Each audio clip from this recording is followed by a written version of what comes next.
இன்றைய ஆத்மீக தேன். நீதிமொழிகள் 2:6-7 உங்களுக்காக நான் வாசிக்கட்டும். கர்த்தர் ஞானத்தை தருகிறவர், அவர் வாயிலிருந்து அறிவும் புத்தியும் வரும்.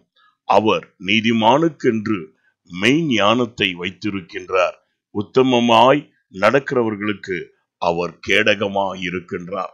ஆம் பிரியமானவர்களே, என் தேவனாகிய கர்த்தரிடத்தில் இருந்துதான் ஞானமும் அறிவும் புத்தியும் வருகிறதா இருக்கிறது.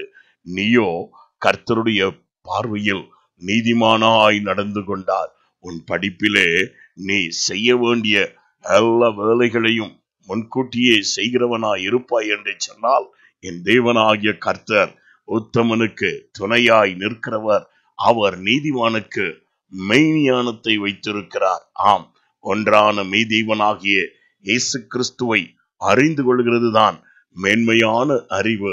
அவரை பற்றி கொள்ளுகிற யாவரும் நீதிமான்களாய் இருக்கின்றார். அந்த நீதிமான்களுக்கு மெய் ஞானத்தை அவர் வைத்திருக்கிறார்.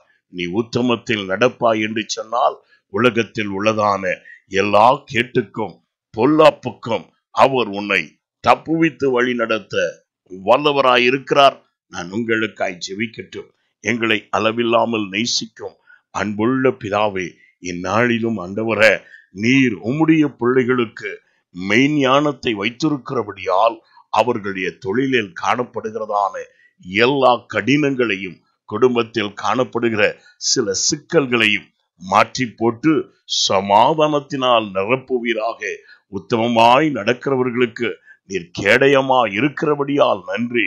இந்நாளிலும் எந்த பிள்ளைகள் எல்லாம் பரீட்சை எழுதி கொண்டிருக்கிறார்களோ அவர்களுக்கு வேண்டிய மெய் ஞானத்தை கொடுத்து தீங்கு உடைய பிள்ளைகளை துக்கப்படுத்தாதபடிக்கு கேடயமாயிருந்து பாதுகாத்துக் கொள்வீராக.